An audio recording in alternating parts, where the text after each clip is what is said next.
When I started on my path toward healing, toward becoming better, becoming who I am, becoming more comfortable with myself in this world, easing my depression, anxiety, easing my pain, all this pain and insecurity and trouble I have in my life. Every day I was so concerned with myself, so concerned with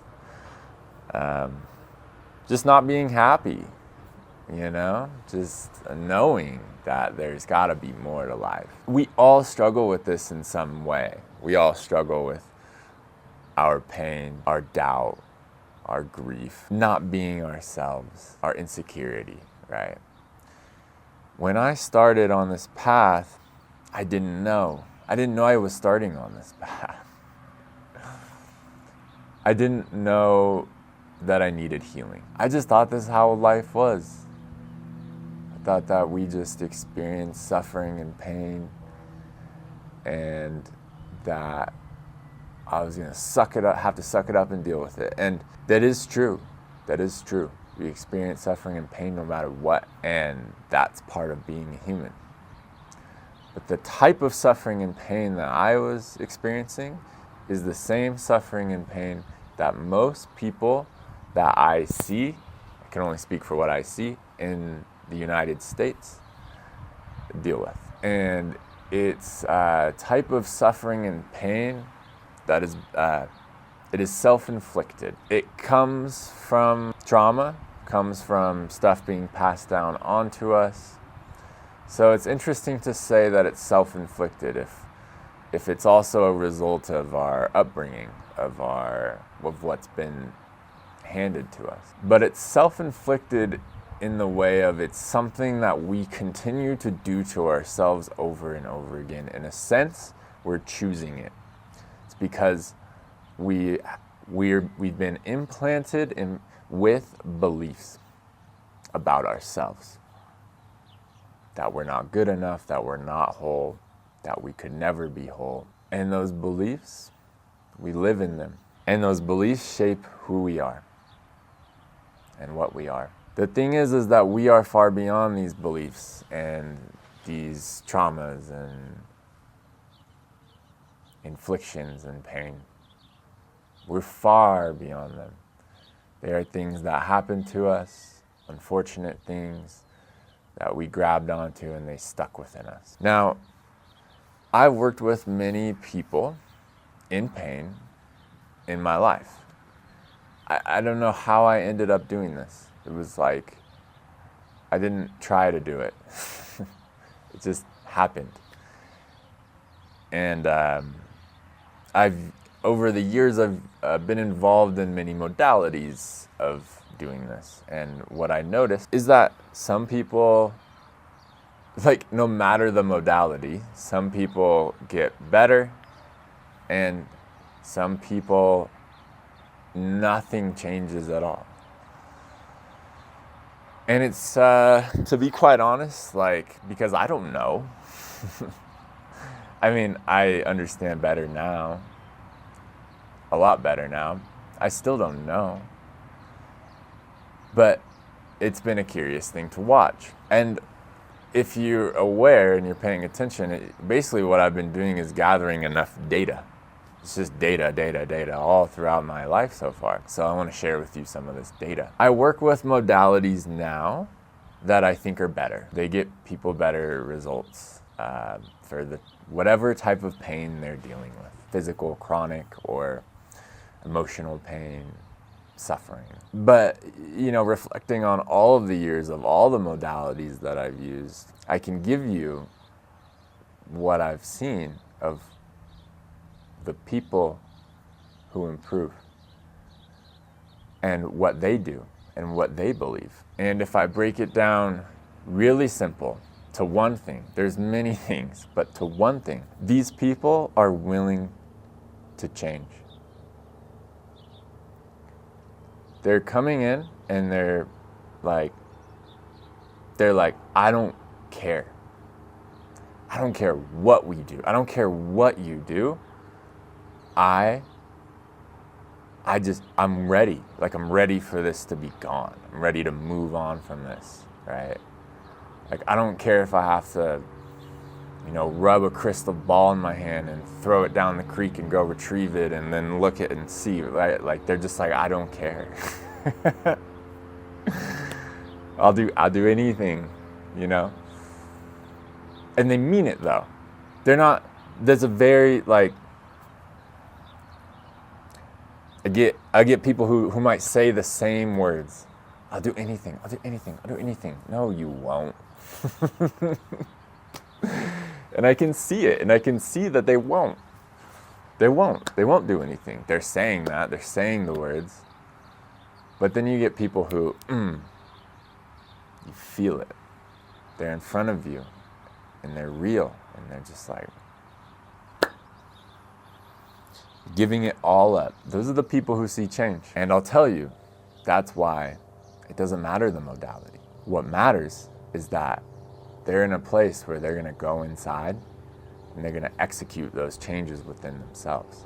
Because whatever you're dealing with, in order to overcome it, in order to be the person you want to be on the other side, you're going to have to transform, to literally change yourself to the very core.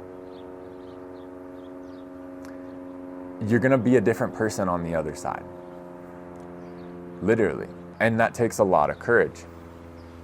You have to think about whatever you're dealing with, depression, pain, cancer, illness, whatever it is. The person you are now, this is different from a medical model. I'm aware of that. The person you are now created all of the conditions for this disease, this illness, to arise. As long as you stay that person with those belief systems,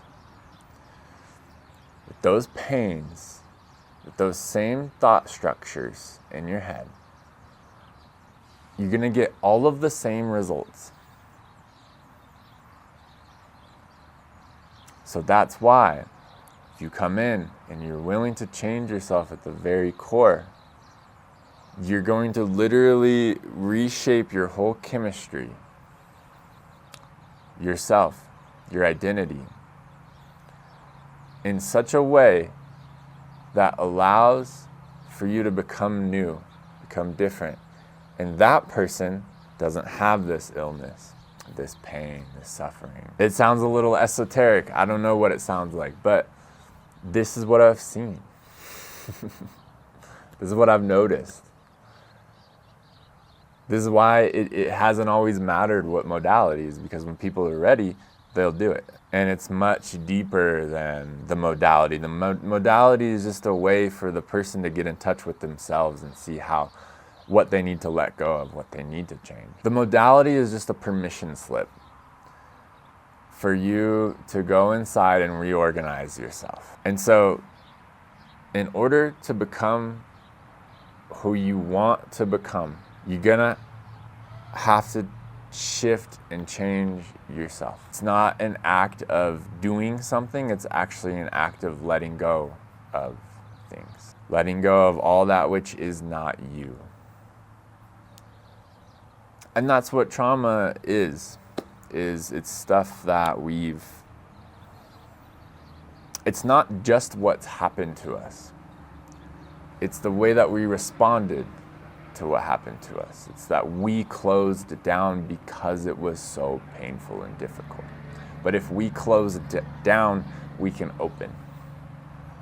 Yeah.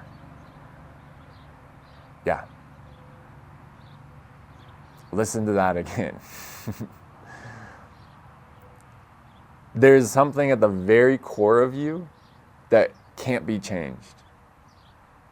It's your essence. It's the essence of you. It's the essence of me. It's the essence of the plants and the trees and the water. It's the essence of God or the universe, whatever you want to call it. That can't be touched. So what has been touched is, something came in and made you change yourself. It shaped you. It didn't shape this substance, but something on the outer ring of that, you were like, let's shift this because that's not working for me. But if you shifted it originally, you can unshift it and you can let it go and you can get closer and closer to this essence at the core. And that's healing. And any modality, any practitioner, any healer, any doctor is just giving you permission for you to go in and change those things. And unfortunately, many people don't want to do this work, but I imagine if you're still watching this video, I don't know how long it's been, but man, if you're still here, wow, you're interested, right? Yeah, you're curious. And you might have what it takes.